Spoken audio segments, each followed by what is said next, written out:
Everyone, आप सब कैसे हो। मुझे उम्मीद है कि आप बहुत अच्छे होंगे और खूब मन लगा के पढ़ाई कर रहे होंगे।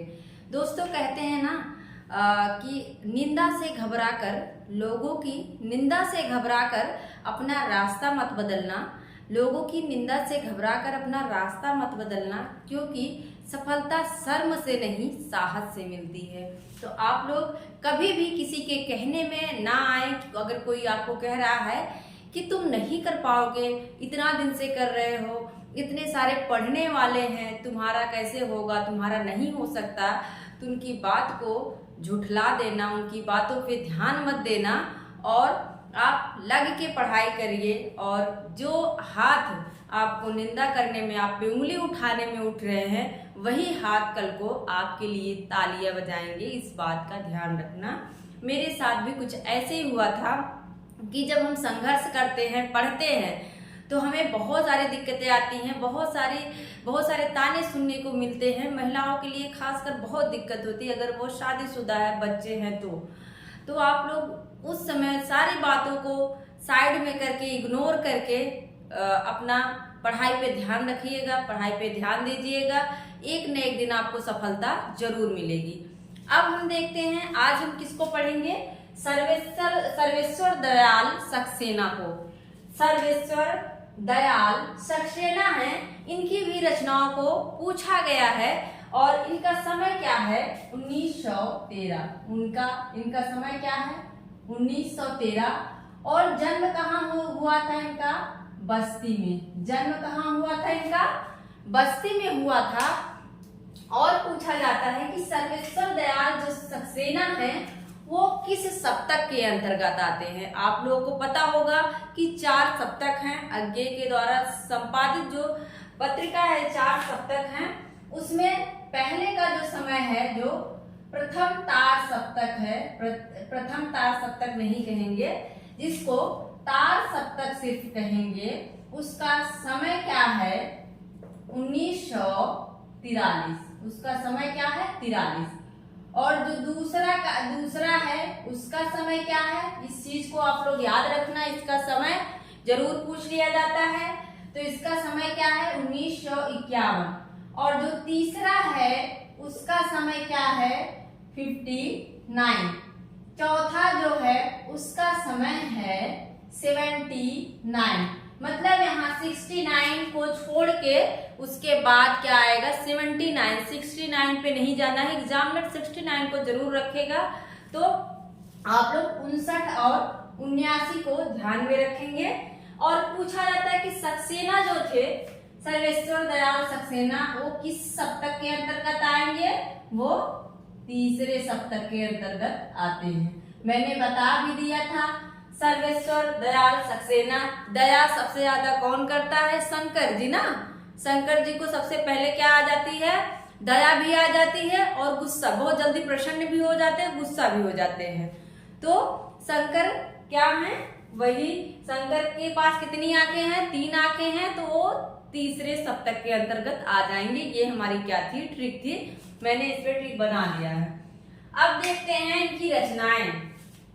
इनकी रचनाओं को हम क्या करेंगे, ट्रिक के माध्यम से याद करेंगे ताकि हमें कभी भी ना भूले। अब देखते हैं, काठ की घंटियां, बांस का पुल, एक सूनी नाव, गर्म हवाएं, कुआनो नदी, जंगल का दर्द, ये 7वां है खूटियों पर टंगे लोग, और ये 8वां जो है वो है कविताएं 1 और कविताएं 2। इस नाम से इन्होंने रचना की है। अब याद कैसे रखें, सर्वेश्वर दयाल सक्सेना को हम क्या करेंगे, याद कर लेंगे सेना। अगर कोई सेना में है, कोई जवान है, तो उसकी जिंदगी कैसी होती है देखते हैं।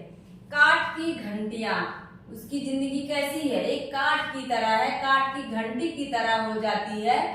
फिर क्या है, काठ किससे बना हुआ है, बांस का पुल।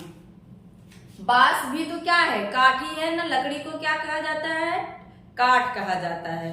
तो बांस भी क्या है, काठ ही है। और फिर काठ की घंटियां किससे बनी हैं, बांस के पुल, बांस से बनी हुई है। और पुल पे जाने के लिए एक सूनी नाव। पुल पे जाने के लिए हम क्या करते हैं, एक सूनी नाव का सहारा लेते हैं।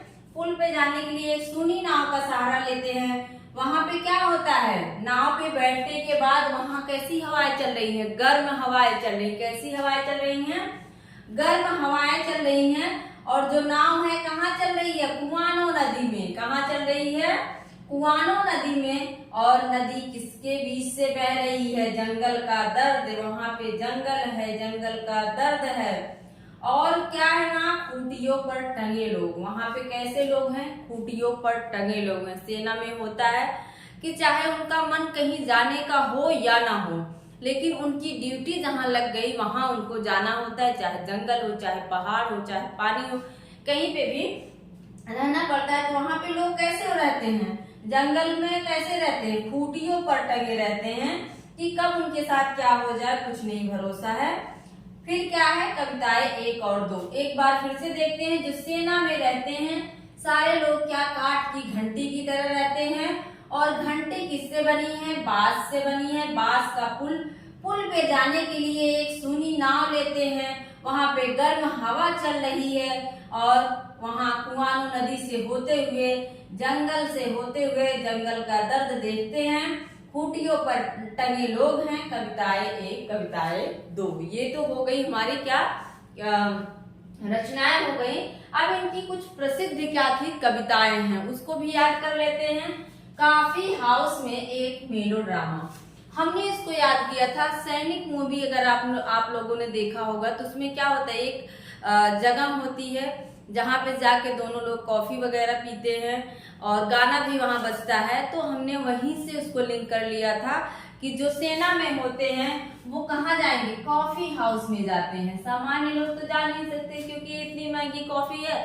उससे अच्छा कि हमारा 1 टाइम 2 टाइम का या 2-4 दिन का क्या हो जाएगा, भोजन हो जाएगा। तो हम लोगों को कॉफी पीने का इतना शौक नहीं रहता। तो कौन जा रहा है, जो सेना में है वो कहाँ जा रहा है, कॉफी हाउस में जा रहा है। एक मेलोड्रामा करता है और वहां एक मिलती है कोई, उससे कह रहा है अहम से बड़ी हो तुम।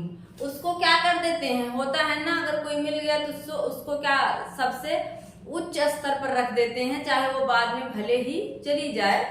तो वही है कि अहम से बड़ी हो तुम, उसको अपने से ज्यादा बड़ा बताते हैं। विगत प्यार, उससे बहुत ज्यादा प्यार करते हैं, विगत प्यार करते हैं।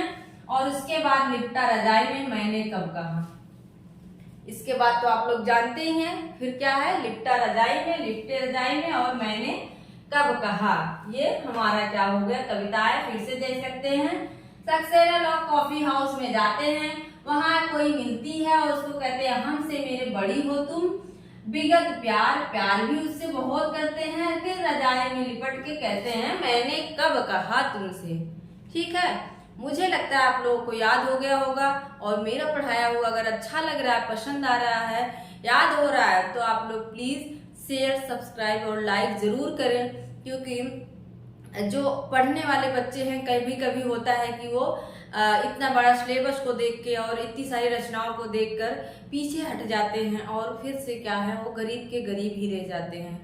तो आप लोग उनको शेयर करेंगे तो क्या होगा कि उनको थोड़ा सा साहस मिलेगा, याद होगा और थोड़ा मोटिवेट होंगे पढ़ने के लिए। तो प्लीज आप लोग शेयर जरूर करें और सब्सक्राइब करें, लाइक करें। धन्यवाद, मिलते हैं नेक्स्ट वीडियो में, तब तक के लिए थैंक यू।